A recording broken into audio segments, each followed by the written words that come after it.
Hi friends, my name is Sendil. Welcome to our channel English Pesalam. எல்லாரும் எப்படி இருக்கீங்க? நல்லா இருக்கீங்களா? So 15 days spoken English course நம்மளோட English Pesalam சேனல் நடந்துட்டு இருக்கு. So already we have completed 8 classes. So இன்னைக்கு நம்ம பார்க்க போறது 9th class. So எப்படி ஃபீல் பண்றீங்க? 8 classes எப்படி இருந்தது? நான் வந்து இங்கிலீஷ் நம்ம பேசுறதுக்கு டென்சஸ் ரொம்ப அவசியம். அதனால நான் வந்து ஃபுல் அண்ட் ஃபுல் டென்சஸ்ல ஃபோக்கஸ் பண்ணியிருக்கேன். அதுவும் நான் டீட்டெயிலாக சொல்லி கொடுத்துட்டு இருக்கேன் இல்லையா, ஒவ்வொரு டென்ஸ் பற்றியும் positive and negative sentences, interrogative sentences அப்படின்னு சொல்லிட்டு நம்ம டீட்டெயிலாக கற்றுட்டு இருக்கோம். How do you feel? Okay, so you guys are really awesome. ஏன்னா வந்து உங்களோட ஆன்சர்ஸ் பார்க்கும்போது அவ்வளோ ஹாப்பியாக இருக்கும். ஸோ எல்லாரும் வந்து கரெக்டாக ஆன்சர் பண்ணுவீங்க. Good job. உங்கள் ஃப்ரெண்ட்ஸ்க்கும் ஷேர் பண்ணுங்கள், அவங்களுக்கும் கண்டிப்பாக யூஸ்ஃபுல்லாக இருக்கும்.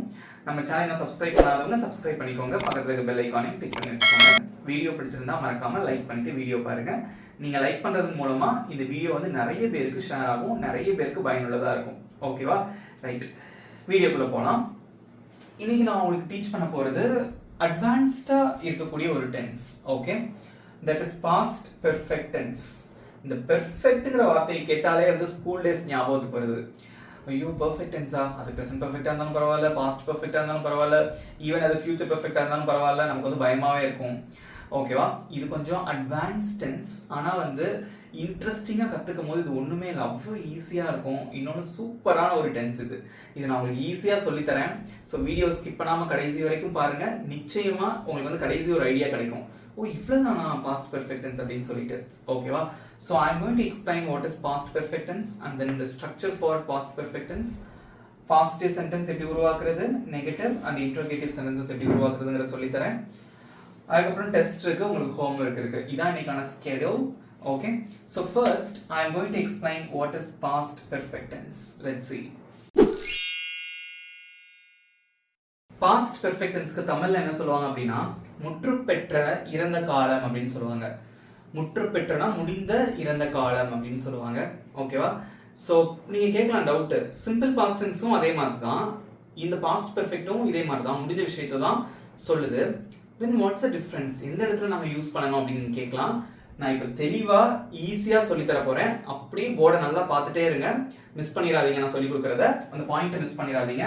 இது வந்து நம்மளோட டைம் லைன் அப்படின்னு வச்சுக்கோங்க. டைம் லைன் அப்படின்னா வந்து இது 10 மணி, 10 மணிக்கு முன்னாடி 9 மணி. ஓகேவா?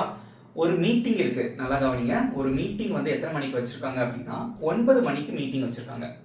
நீங்க ஒரு ஆஃபீஸ்ல ஒர்க் பண்றீங்க, அந்த மீட்டிங் வந்து 9 மணிக்கு வச்சிருக்காங்க. ஸோ 9 o'clock என்ன இருக்கு, மீட்டிங். ஆனா ரொம்ப டிராஃபிக், ஹெவி டிராஃபிக் அப்படிங்கிறதுனால நம்ம என்ன பண்ணிட்டோம், லேட்டா போயிட்டோம். 10 மணிக்கு தான் நம்ம போய் சேர்றோம். ஸோ இந்த 10 மணிக்கு தான் நம்ம ஆஃபீஸ்க்கு போய் சேர்கிறோம். அரைவ்டு வந்து எப்போ அப்படின்னு பார்த்தீங்கன்னா 10 o'clock. ஓகே, ஸோ இந்த ஆக்ஷனும் முடிஞ்சு போச்சு, இந்த ஆக்ஷனும் முடிஞ்சு போச்சு. நீங்க ரீச் ஆயிட்டீங்க, அதுவும் முடிஞ்சிருச்சு. மீட்டிங்கும் ஸ்டார்ட் ஆயிடுச்சு. Already meeting had started. Okay, already start ஆயிடுச்சு. இப்போ இந்த இதுவும் முடிஞ்ச ஒரு செயல் தான், இதுவும் முடிஞ்ச ஒரு செயல் தான். இங்க பாருங்க, the meeting started at 9 o'clock. We arrived at 10 o'clock. இந்த மாதிரி ரெண்டு செயலுமே பாஸ்ட்ல முடிஞ்சிருக்கு அப்படின்னா முதல்ல எந்த செயல் வந்து முடிஞ்சதோ அந்த செயலுக்கு நம்ம என்ன யூஸ் பண்ணணும் அப்படின்னா இந்த பாஸ்ட் பெர்ஃபெக்ட் டென்ஸ் யூஸ் பண்ணணும். ஓகே, சோ ரெண்டுமே வந்து பாஸ்ட் தான் குறிக்குது. இங்க பாருங்க, எந்த ஒரு கனெக்ஷனுமே இல்லாம இருக்கு பாருங்க. The meeting started at 9 o'clock. We arrived at 10 o'clock. ஒரு கனெக்டிவிட்டியே இல்ல பாத்தீங்களா?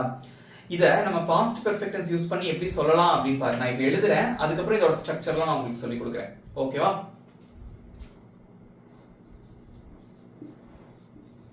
The meeting had started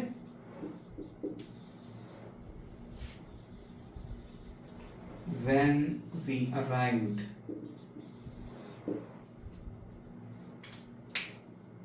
okay, இத வாசிச்சு பாருங்க. The meeting had started அப்படினா இதுக்கு என்ன அர்த்தம்னா மீட்டிங் ஆரம்பித்து இருந்தது when we arrived. நாங்க வந்தப்போ மீட்டிங் ஆரம்பித்து இருந்தது. ஓகே, ஏன்னா மீட்டிங் ஆரம்பிச்சது 9 மணிக்கே ஸ்டார்ட் ஆயிருச்சு. அப்ப ஃபர்ஸ்ட் எந்த செயல் நடந்தது, மீட்டிங் தான் ஆரம்பிச்சது. ஸோ அதுக்கு தான் நம்ம இந்த பாஸ்ட் பெர்ஃபெக்ட் யூஸ் பண்ணணும். அப்போ ரெண்டு ஆக்ஷன் வந்து பாஸ்ட்ல நடந்து முடிஞ்சிருக்கு. அதுல முதல்ல எந்த விஷயம் நடந்து முடிஞ்சதோ அதுக்கு தான் நம்ம இந்த பாஸ்ட் பெர்ஃபெக்ட் டென்ஸ் யூஸ் பண்ணுவோம். இதுதான் இதோட டெஃபினிஷன். இது எத்தனை பேருக்கு புரிஞ்சது கமெண்ட்ல சொல்லுங்க. இந்த கான்செப்ட் புரிஞ்சதா இதை மட்டும் சொல்லுங்க. நம்ம இன்னொன்னு கூட சொல்லுவோம், நான் ரயில்வே ஸ்டேஷனுக்குள்ள என்டர் ஆகுறேன், ட்ரெயின் கிளம்பிருச்சு, அதுக்குள்ள ட்ரெயின் கிளம்பிருச்சு.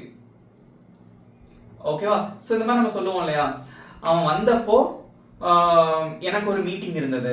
ஒருத்தர் வீட்டுக்கு வரானா அவர் வந்தப்போ எனக்கு ஒரு மீட்டிங் இருந்தது. ஸோ ரெண்டு ஆக்ஷன் முடிஞ்சது. ஓகே, அதுல எந்த ஆக்ஷன் முடிஞ்சதோ அதுக்கு தான் நம்ம இந்த பாஸ்ட் பெர்ஃபெக்ட் டென்ஸ் யூஸ் பண்ணுவோம். பட் இதை நல்லா தெரிஞ்சுக்கோங்க. பட் எக்ஸாம்பிள்ஸ் வந்து நான் உங்களுக்கு சிம்பிளா தான் சொல்லிக் கொடுப்பேன்.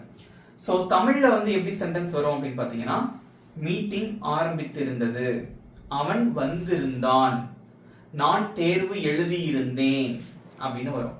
ஓகேவா? அந்த மாதிரி சிம்பிளாகவும் வரும். அதே மாதிரி இந்த மாதிரி ரெண்டு சென்டென்சஸ் சேர்ந்தும் வரும். லாஜிக் இதுதான். தெரிஞ்சுக்கிட்டீங்களா? ஓகே, ஸோ இதை வச்சு நான் சின்ன சின்ன எக்ஸாம்பிள்ஸ்ல இருந்து கொஞ்சம் பெரிய எக்ஸாம்பிள்ஸ் வரைக்கும் பார்க்கலாம். பட் இது கண்டிப்பாக உங்களுக்கு யூஸ்ஃபுல்லாக இருக்கும். ஓகே, இதோட ஸ்ட்ரக்சர் ரொம்ப easy. Okay, quite simple structure we have for past perfect tense. So எந்த சப்ஜெக்ட் வந்தாலும் I, you, we, they, he, she, it, நான், நீங்கள், நாங்கள், அவர்கள், சிங்குலர், ப்ளூரல், ஓகே, அது அப்புறம் நேம், எது வந்தாலும் பரவாயில்ல, ஒரே ஸ்ட்ரக்சர் தான். என்ன அப்படின்னு பார்த்தீங்கன்னா, ஃபர்ஸ்ட் சப்ஜெக்ட் வரும். சப்ஜெக்ட்னா ஒரு செயலை செய்கிறவங்க. இதில் எதுனாலும் சப்ஜெக்டாக வரலாம். இது தவிர பெயர், நம்மளோட பெயர் வரலாம். ஓகே, எதுனாலும் வரலாம். அதே மாதிரி அதுக்கப்புறம் இது ரொம்ப இம்பார்ட்டன்ட், இந்த had அப்படிங்கிற வார்த்தை தான் auxiliary verb. Okay, so past perfect டென்ஸ்க்கு ஒரே ஒரு ஆக்சிலரி வெர்ப் மட்டும்தான் இருக்கு, அது had.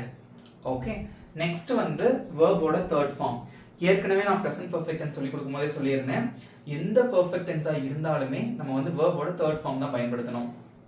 ஃபார் எக்ஸாம்பிள், இப்போ நமக்கு ஈட் அப்படின்னு சொல்லிட்டு ஒரு வேர்ப் இருக்குன்னு வச்சுக்கோங்களேன். இதோட தேர்ட் ஃபார்ம் என்ன? இதோட செகண்ட் ஃபார்ம் வந்து past form ate, third form வந்து என்னது? eaten.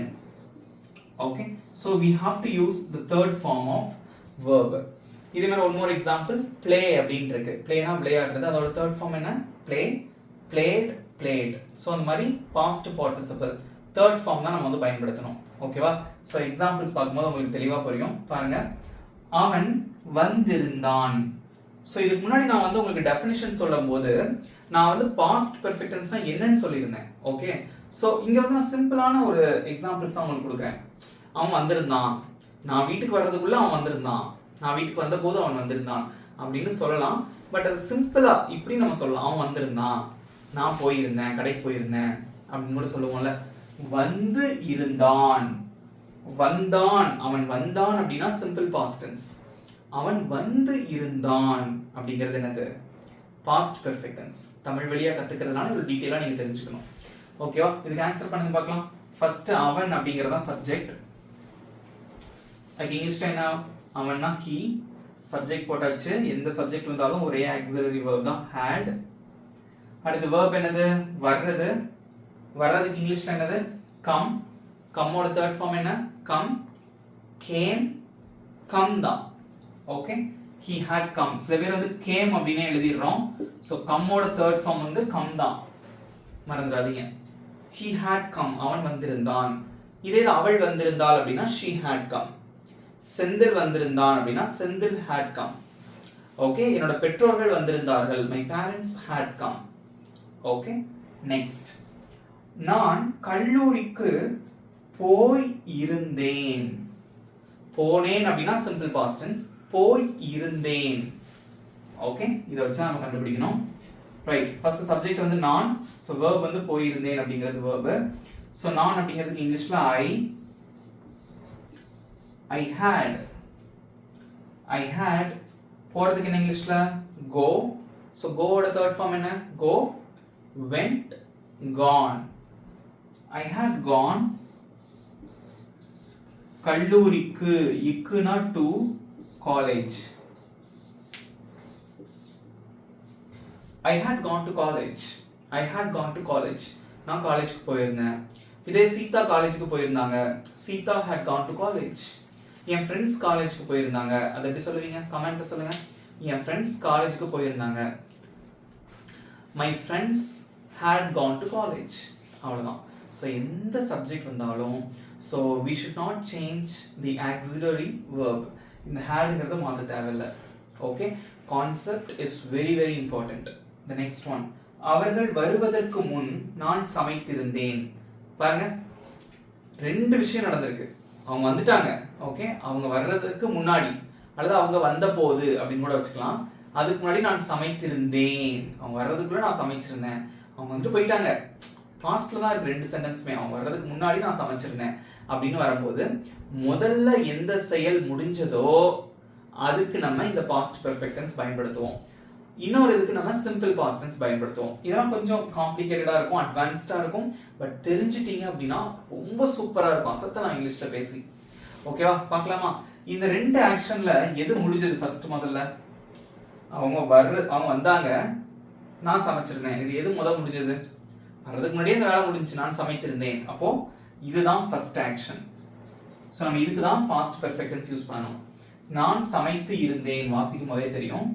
ஸோ நான் சமைத்திருந்தேன் அப்படின்னா ஐ, நிறைய பேர் கமெண்ட் ஆன்சர் போட்டிருக்கீங்க, ஐ ஹேட் குக்ட். ஸோ குக்னா சமைக்கிறது, அதோட third form cooked. I had cooked, நான் சமைத்திருந்தேன். அவர்கள் வருவதற்கு முன், அதை எப்படி சொல்லுவீங்க? முன் அப்படின்னா பிஃபோர்.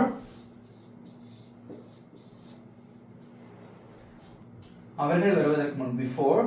அவர்கள்னா they, before they came. Okay, so first முடிஞ்ச செயலுக்கு பாஸ்ட் பெர்ஃபெக்ட் டென்ஸ், அடுத்து முடிஞ்சதுக்கு simple past. Simple past structure என்னது? Subject plus verb. சப்ஜெக்ட் வந்து அப்படி போட்டிருக்கோம், ஐ மீன் வெர்ப் வந்து பாஸ்ட் ஃபார்ம்ல இருக்கணும், அவ்வளவுதான். வாசிச்சு பாருங்க. I have cooked before they game. அவங்க வர்றதுக்கு முன்னாடி நான் சமைச்சிருந்தேன். ஈஸியா இருக்கா? ஏதாவது டவுட் இருக்கா? இல்லையே, சூப்பர், நிறைய பேர் கரெக்டாக ஆன்சர் பண்ணியிருக்கீங்க. ஓகே, வீடியோ பிடிச்சிருந்தா மறக்காம லைக் பண்ணிட்டு வீடியோ பாருங்க. ரைட், இதே மாதிரி இது பாசிட்டிவ் சென்டென்சஸ் எல்லாமே. ஸோ இதே மாதிரி நெகட்டிவ் அண்ட் இன்ட்ரோகேட்டிவ் சென்டென்சஸ் வந்து எப்படி உருவாக்குறது அப்படிங்கிறத பார்க்கலாம். கடைசியாக உங்களுக்கு டெஸ்ட் இருக்கு, அதனால நல்லா கவனிச்சுட்டே வாங்க. ஓகே, ஸோ நான் வந்து சிம்பிளாக 3 சென்டென்சஸ் எழுதி போட்டிருக்கேன். இந்த சென்டென்சஸை நல்லா ரீட் பண்ணி பார்க்கலாம்.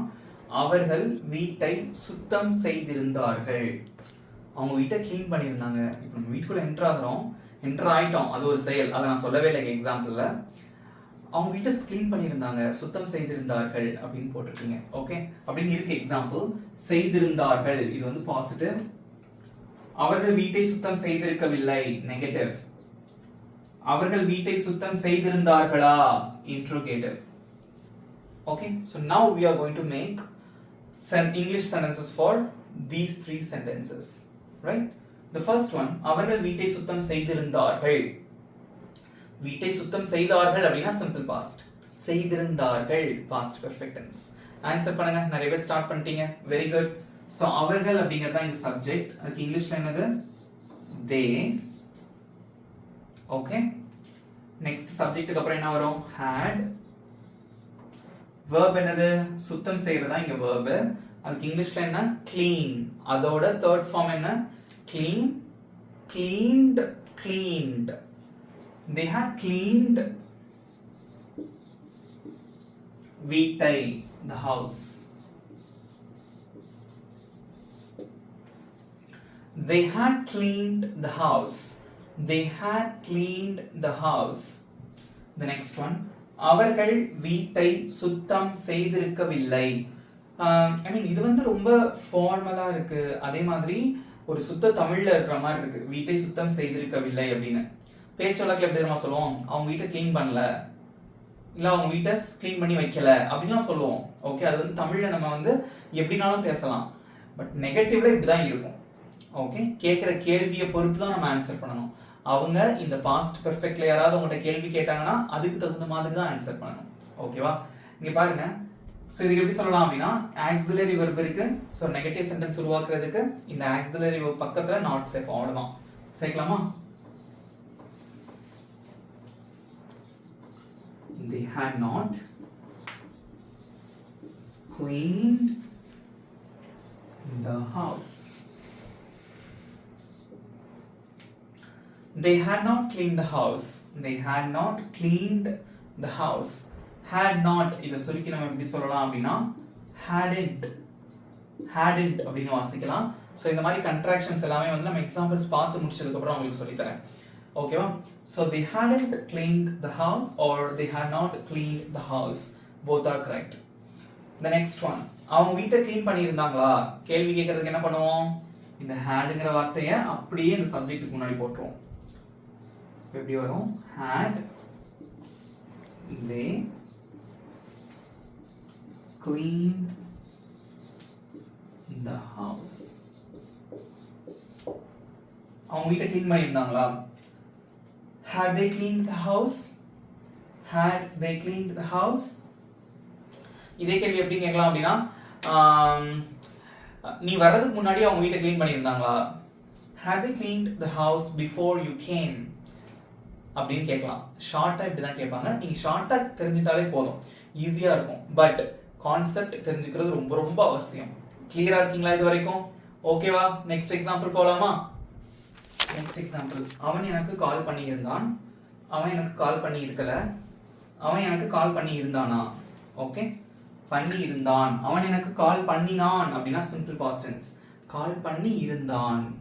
ஓகே, ஸோ இது வந்து பாசிட்டிவ். கால் பண்ணி இருக்கவில்லை நெகட்டிவ். அண்ட் கால் பண்ணியிருந்தானா is an interrogative sentence. Okay, அவன் எனக்கு கால் பண்ணியிருந்தான் எப்படி சொல்லுவீங்க இங்கிலீஷ்ல? கமெண்ட்ல சொல்லுங்க. சப்ஜெக்ட் என்னதுங்க? அவன் அப்படிங்கிறது இங்க சப்ஜெக்ட். ஓகே, சப்ஜெக்ட் வந்து அவன், அதுக்கு இங்கிலீஷ்ல he. Next auxiliary verb had. Main verb call பண்ணி இருக்கிறது. கால் பண்றதுக்கு என்ன இங்கிலீஷ்ல? கால் தான். Okay, he had called. Call அப்படிங்கிறதோட பாஸ்ட் பார்ட்டிசிபிள் வந்து called. He had called. அவன் கால் பண்ணி இருந்தான் எனக்கு, me. He had called me. He had called me. அவன் எனக்கு கால் பண்ணி இருந்தான். இதே அவள் எனக்கு கால் பண்ணியிருந்தாள்னா she had called me. Senthil எனக்கு கால் பண்ணி இருந்தான். அதை எப்படி சொல்லுவீங்க? கமெண்ட்ல சொல்லுங்க. Senthil had called me. That's it. Next, அவன் எனக்கு கால் பண்ணி இருக்கவில்லை. நெகட்டிவா சொல்றதுக்கு என்ன பண்ணணும்? இந்த auxiliary verb பக்கத்துல ஒரு not சேர்க்கணும். அவ்வளவுதான். சேர்த்தலாமா? He had not called me. அவன் எனக்கு கால் பண்ணி இருக்கவில்லை. He had not called me or he hadn't called me. Okay, next one. அவன் எனக்கு கால் பண்ணியிருந்தானா? அவன் எனக்கு கால் பண்ணியிருந்தானா அப்படின்னு question. அதை எப்படி கேட்கலாம்? ரொம்ப சிம்பிள். இந்த had அப்படிங்கக்கூடிய இந்த வார்த்தையை தூக்கி அப்படியே முன்னாடி போட்டீங்கன்னா அதான் கேள்வி. எப்பவுமே வந்து auxiliary verb முதல்ல வந்துடணும் கேள்வி கேட்கும் போது. Had he called me? Had he called me? அவன் எனக்கு கால் பண்ணி இருந்தானா? That's it. இப்போ பாருங்க, இப்போ ஒருத்தர் வந்து உங்கள்கிட்ட வந்து கொஸ்டின் கேட்குறாங்க. என்ன கேட்குறாங்க அப்படின்னு பார்த்தீங்கன்னு வச்சுக்கோங்களேன். had he called me? அவன் எனக்கு கால் பண்ணியிருந்தானா அப்படின்னு சொல்லி கேட்குறாங்க. ஸோ இந்த had யூஸ் பண்ணி ஒருத்தர் கேள்வி கேட்கும் பொழுது நீங்க ரெண்டே ஆப்ஷன் தான் உங்களுக்கு. ஒன்னு எப்படி சொல்லணும்? Yes, he had called me. ஆமா, அவர் உங்களுக்கு கால் பண்ணியிருந்தாரு. Yes, he had called you. Answer பண்ணும்போது இப்படி தானே பண்ண முடியும் நம்மளால. ஓகே, ஸோ இல்ல கால் பண்ணல அப்படின்னா நம்ம நெகட்டிவா சொல்லுவோம். no, he hadn't called you. அவர் உனக்கு கால் பண்ணல அப்படின்னு நம்ம சொல்லுவோம். இதே இது நம்ம ஷார்ட்டா எப்படி ஆன்சர் பண்றது அப்படிங்கறத பாருங்க. had he called me, அவர் எனக்கு கால் பண்ணியிருந்தாரா அப்படிங்கிறதுக்கு எஸ் அப்படின்னு சொல்றதுக்கு ஷார்ட்டா ஆன்சர் பண்ணலாம். Yes, he had. ஆமா, அவர் பண்ணியிருந்தாரு. இதோட ஸ்டாப் பண்ணிடலாம். இல்ல அப்படின்னா no, he hadn't. no, he hadn't. இல்ல அவர் உங்களுக்கு கால் பண்ணல. ஸோ இந்த மாதிரி ஷார்ட்டாகவும் ஆன்சர் பண்ணலாம். எப்படி ஆன்சர் பண்றது அப்படிங்கிறத பத்தி அதெல்லாம் இன்னும் கொஞ்சம் டீட்டெயிலா இந்த 15 days கிளாஸஸ் முடிஞ்சதுக்கு அப்புறம் நான் உங்களுக்கு டீட்டெயிலா சொல்லித்தரேன். ஓகே, இப்போதைக்கு வந்து you should practice on how to make positive, negative and interrogative sentences. That's more than enough. ஈஸியா இருக்கா? Let's see one more example. Next, நீங்கள் தேர்விற்காக தயார் செய்திருந்தீர்கள். நீங்க எக்ஸாம்காக ப்ரிப்பேர் பண்ணியிருந்தீங்க. நீங்கள் தேர்விற்காக தயார் செய்திருக்கவில்லை. நெகட்டிவ். நீங்கள் தேர்விற்காக தயார் செய்திருந்தீர்களா? ஓகே, ஸோ இதுக்கு எப்படி ஆன்சர் பண்றதுங்கிறத பார்க்கலாம். நீங்க ஆன்சர் பண்ணிட்டே வாங்க, யாரும் அமைதியா இருக்கக்கூடாது. ஸோ இந்த டைம் வந்து ப்ராக்டிஸ் பண்றதுக்கான டைம். ஏன்னா இங்கிலீஷ் நீங்க பேசணுங்கிற ஆவலோடையும் ரொம்ப ஆசைகளோடையும் தான் இந்த வீடியோ நீங்க பார்த்துட்டு இருப்பீங்கன்னு எனக்கு தெரியும். ஸோ அதுக்கு ப்ராக்டிஸ் இஸ் வெரி இம்பார்ட்டன்ட். நம்ம என்ன சொல்லி கொடுக்குறோமோ அதை அப்படியே அப்சர்வ் பண்ணி நீங்கள் ப்ராக்டிஸ் பண்ணி பாருங்கள், நிச்சயமாக உங்களால் இங்கிலீஷ் பேச முடியும். ஓகேவா? ஸோ பார்க்கலாம். இப்போ ஃபர்ஸ்ட் வந்து நீங்கள் தேர்வுக்காக தயார் செய்திருந்தீர்கள். தயார் செய்திருந்தீர்கள். ஓகே, அது எப்படி சொல்லலாம் பார்க்கலாம். ஃபர்ஸ்ட் வந்து சப்ஜெக்ட் நீங்கள், அதுக்கு இங்கிலீஷ்ல என்னது யூ. ஓகே, நெக்ஸ்ட் சப்ஜெக்ட்டுக்கு அப்புறம் என்ன வரும் had. verb என்னது தயார் செய்திருக்கிறதா verb, அதுக்கு இங்கிலீஷ்ல prepare அப்படின்னு சொல்லுவாங்க. ஸோ prepare அப்படிங்கிறது ஒரு present form of verb. அதோட third form என்ன prepare, prepared, prepared, ed மட்டும் சேர்த்தா போதும். So prepared. ஸோ prepareலயே ஒரு e இருக்கு, d மட்டும் சேர்த்தா கூட போதும். you had prepared, நீங்கள் தயார் செய்திருந்தீர்கள் தேர்விற்காக. காகனா for the exam, for the exam அல்லது for the test இதனால சொல்லிக்கலாம். you had prepared for the exam, நீங்கள் தேர்விற்காக தயார் செய்திருந்தீர்கள். இதே நான் தேர்வுக்காக ப்ரிப்பேரா இருந்தேன், அதை எப்படி சொல்லலாம். நான் எக்ஸாம்க்காக ப்ரிப்பேரா இருந்தேன், இருந்தாலும் எனக்கு வந்து மார்க் போயிடுச்சு அப்படின்னு சொல்லுவோம்ல. நான் தேர்வுக்காக ப்ரிப்பேரா இருந்தேன், I had prepared for the exam. Senthil தேர்வுக்காக ப்ரிப்பேரா இருந்தான், Senthil had prepared for the exam. மாத்திட்டே போலாம், சப்ஜெக்டை மாத்துங்க, நிறைய சென்டென்சஸ் கிடைக்கும். நெக்ஸ்ட் ஒன், நீங்கள் தேர்விற்காக தயார் செய்திருக்கவில்லை. நெகட்டிவா சொல்லணும், எப்படி சொல்லுவீங்க. இந்த had பக்கத்துல ஒரு not போடணும், அவ்வளவுதான். you had not prepared for the exam. You had not prepared for the exam, or you hadn't prepared for the exam. Prepared for the exam. Prepared, அந்த d சவுண்டும் நல்லா கேட்கணும். அதுக்கு தான் pronunciation practice is very important. Answer பண்ணும்போது சொல்லிக்கிட்டே answer பண்ணுங்க. Okay, you hadn't prepared for the exam. Next one, நீங்கள் தேர்விற்காக தயார் செய்திருந்தீர்களா. நீங்க எக்ஸாமுக்கு ப்ரிப்பேர் பண்ணியிருந்தீங்களா, அதை எப்படி கேட்கலாம். ஸோ இந்த ஹேடுங்கிற வார்த்தையை தூக்கி என்ன பண்ணணும், அப்படியே சப்ஜெக்ட்டுக்கு முன்னாடி போட்டுடணும். அப்போ எப்படி வரும், had you prepared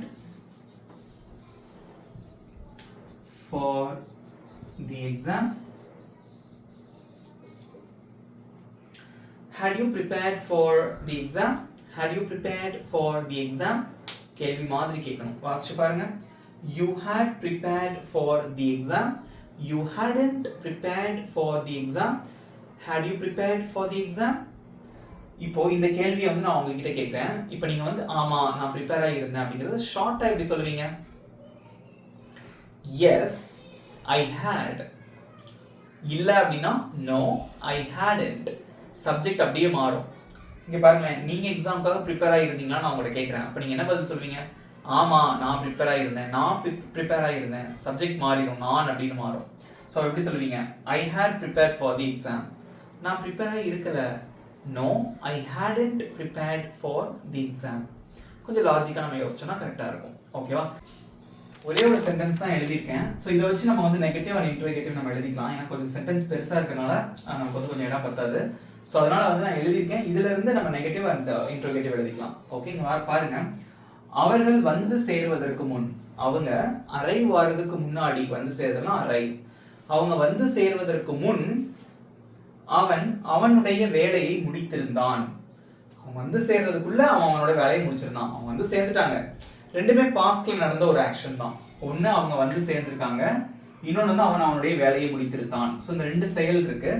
இதுல எந்த ஆக்ஷன் வந்து முதல்ல நடந்திருக்கும், அவன் வந்து சேர்ந்தது முதல்ல நடந்திருக்கா, இல்லைன்னா அவன் வேலையை முடித்திருந்தான் இது முதல்ல நடந்திருக்கா. அவன் வேலையை முடித்திருந்தான் இதுதான் ஃபர்ஸ்ட் ஆக்ஷன் இல்லையா, அதுக்கப்புறம் தான் அவன் வந்தாங்க. ஸோ அது ரெண்டாவது ஆக்ஷன். அப்போ முதல்ல ஆக்ஷனுக்கு தான் நம்ம என்ன பண்ணணும், பாஸ்ட் பெர்ஃபெக்ட் டென்ஸ் பயன்படுத்துவோம். இதெல்லாம் கொஞ்சம் அட்வான்ஸ்டா இருக்கும், இதெல்லாம் தெரிஞ்சுக்கோங்க. நம்ம வந்து பேச்சு வழக்குல இதெல்லாம் பயன்படுத்துறது தான் இல்லையா. இதை எப்படி சொல்லுவீங்க, அவன், ஃபர்ஸ்ட் இதுல இருந்து இது வரைக்கும் ஆன்சர் பண்ணுங்க. அவன் அவனுடைய வேலையை முடித்திருந்தான், அதை எப்படி சொல்லலாம். இங்க அவன் அப்படிங்கறதா சப்ஜெக்ட், அதுக்கு இங்கிலீஷ்ல he. so he had. Okay, so verb என்னது, முடித்திருந்தான் அப்படிங்கிறது verb. அதுக்கு நம்ம complete அப்படின்னு சொல்லலாம், இல்ல finish அப்படின்னு சொல்லிக்கலாம், ரெண்டுமே கரெக்ட் தான். so நம்ம complete யூஸ் பண்ணலாம். completeோட third form என்ன, completed. okay, so he had completed he had completed அவன் முடித்திருந்தான் அவனுடைய வேலையை. அது எப்படி சொல்லுவீங்க? அவனுடைய அப்படினா his வேலைனா work. அவனுடைய வேலைனா his work. அவர்கள் வந்து சேருவதற்கு முன், அவங்க வந்து சேருவதற்கு முன். so முன் அப்படினா before. ஓகே, அவர்கள் வந்து சேர்ந்தார்கள். அது எப்படி சொல்லலாம்? இங்க வந்து நம்ம simple past tense தான் யூஸ் பண்ணனும். so before they arrived. so arrived க்கு பதிலா நீங்க வந்து came அப்படினு யூஸ் பண்ணிக்கலாம். அவங்க வருவதற்கு முன் அப்படினா நம்ம came ன்னு சொல்லணும். so இங்க வந்து நம்ம simple past tense யூஸ் பண்ணிருக்கோம். இது வந்து past perfect tenseல இருக்கணும். so ரெண்டு செயல் pastல நடந்தா முதல்ல எந்த செயல் நடந்து முடிஞ்சதோ அதுக்கு past perfect யூஸ் பண்ணனும். வாசிச்சு பாருங்க. he had completed his work before they arrived. Okay, so இதே தான் நம்ம நெகட்டிவா எப்படி சொல்லலாம்? அவங்க வந்து சேர்றதுக்கு முன்னாடி அவன் அவனோட வேலையை முடித்திருக்கவில்லை, முடிக்கல, அவன் வரதுக்குலாம் வேலையை முடிக்கல. அதை எப்படி சொல்வீங்க? ரொம்ப சிம்பிள். இந்த ஹேடுக்கு பக்கத்துல ஒரு நாட் போட்டாலே போதும். அப்ப எப்படி எழுதலாம்? எல்லாம் கமெண்ட்ல சொல்லுங்க பார்க்கலாம். he hadn't அல்லது had not completed his work before they arrived.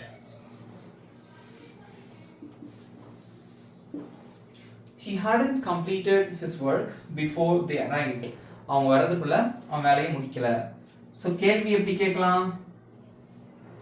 அவங்க வர்றதுக்குள்ள அவன் அவனோட வேலையை முடிச்சிட்டானா, அவங்க வர்றதுக்குள்ள அவன் அவனோட வேலையை முடிச்சிருந்தானா, முடித்திருந்தானா அப்படின்னு கேட்பீங்க. சோ இந்த had மட்டும் தூக்கி முன்னாடி போடுங்க, அவ்வளவுதான். அப்ப எப்படி கேட்கலாம்? so had he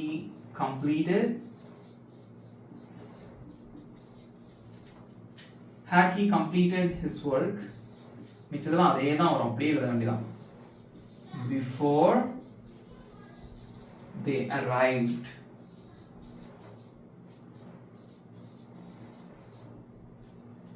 that's it. வாசிச்சு பாருங்க. he had completed his work before they arrived. இது positive.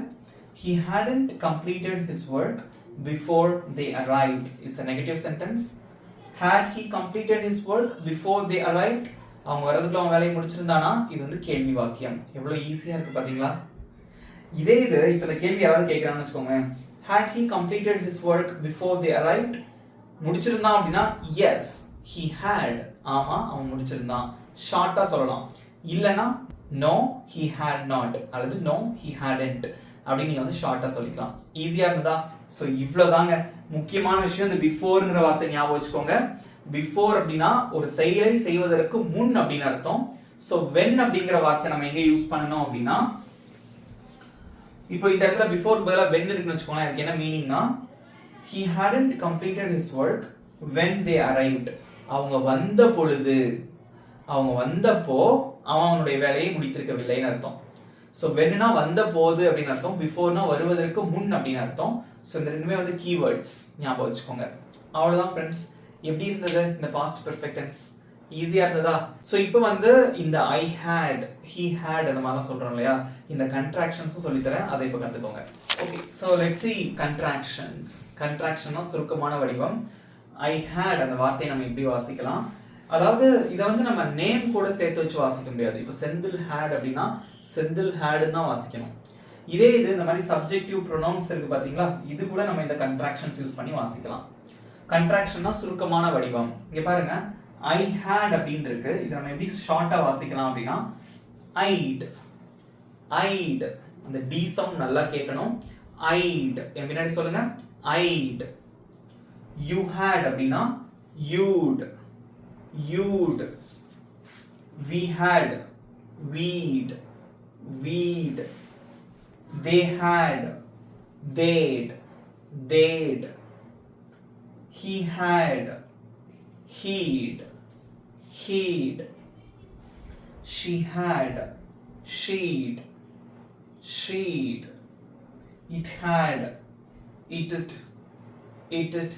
ஓகே, ஸோ ரொம்ப பயன்படுத்துறது இல்லை, பட் இருந்தாலும் தெரிஞ்சுக்கோங்க. ஓகே, சிம்பிளா இருக்கா? அவ்வளோதான். நெக்ஸ்ட், had not அப்படிங்கிறது நெகட்டிவ் சென்டென்ஸ்ல யூஸ் பண்ணுவோம். இது எப்படி வாசிக்கலாம் அப்படின்னா hadn't, hadn't அப்படின்னு வாசிக்கலாம். இப்போ இந்த ரெண்டு சென்டென்ஸை நம்ம வாசிச்சு ப்ராக்டிஸ் பண்ணலாம். இங்க பாருங்க, ஐ ஹேட் ஈட்டன் அப்படின்னு இருக்கு.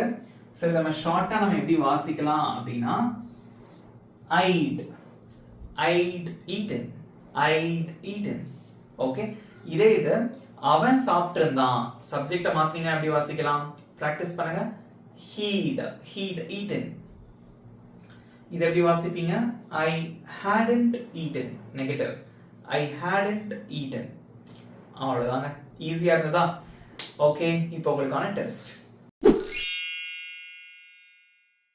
சிம்பிளான ஹோம்வொர்க். அவன் ஒரு கார் வாங்கி இருந்தான், அவன் ஒரு கார் வாங்கி இருக்கல, அவன் ஒரு கார் வாங்கி இருந்தானா? ஓகே, ஸோ கார் வாங்கி இருந்தான் அப்படிங்கிறது பாசிட்டிவ், வாங்கி இருக்கவில்லைங்கிறது நெகட்டிவ், அண்ட் தென் கார் வாங்கி இருந்தானா இந்த சென்டென்ஸ் வந்து ஒரு இன்ட்ரோகேட்டிவ் சென்டென்ஸ். ஸோ இதுக்கு எப்படி ஆன்சர் பண்ணுவீங்க? உங்களோட ஆன்சர்ஸ் வந்து கமெண்ட்ல சொல்லுங்க. 20 seconds டைம், அதுக்குள்ள ஈஸியா உங்களோட ஆன்சர்ஸ் வந்து கமெண்ட்ல சொல்லிடலாம். ஓகேவா? Your time starts now.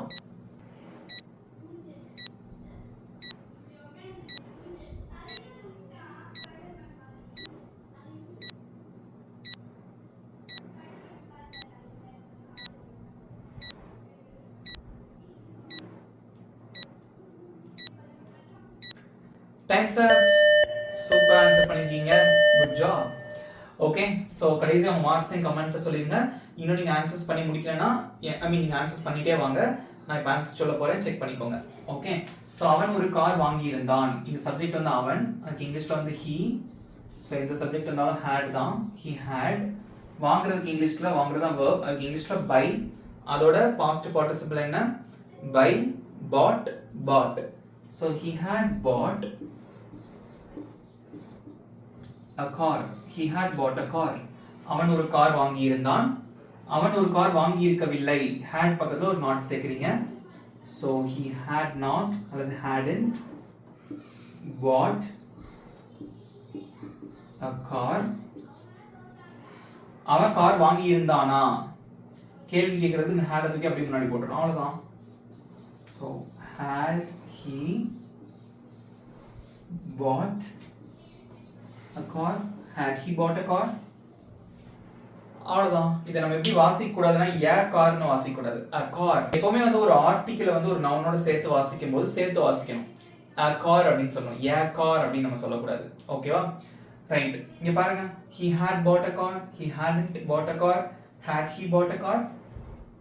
So he had, இதுக்கு கண்ட்ராக்ஷன் யூஸ் பண்ணீங்கன்னா எப்படி வாசிக்கலாம் அதையும் தெரிஞ்சுக்கோங்க. சொல்லி கொடுத்தாங்க. He'd bought a car. இதெல்லாம் வந்து இங்கிலீஷ் மூவிஸ் நீங்க நிறைய பாத்தீங்கன்னா கண்டிப்பா இதெல்லாம் கண்ட்ராக்ஷன்ஸ் நிறைய யூஸ் பண்ணி பேசியிருப்பாங்க. சிம்பிளா இருக்கா? இவ்வளவுதான் friends, past perfect tense. Okay, இப்போ கடைசியா உங்ககிட்ட ஒரே ஒரு கேள்வி மட்டும் கேட்கிறேன். இந்த கேள்வி இப்போ நான் உங்ககிட்ட கேட்கிறேன், had he bought a car அப்படின்னு நான் உங்ககிட்ட கேட்கிறேன். அவன் கார் வாங்கி இருந்தானா? had he bought a car?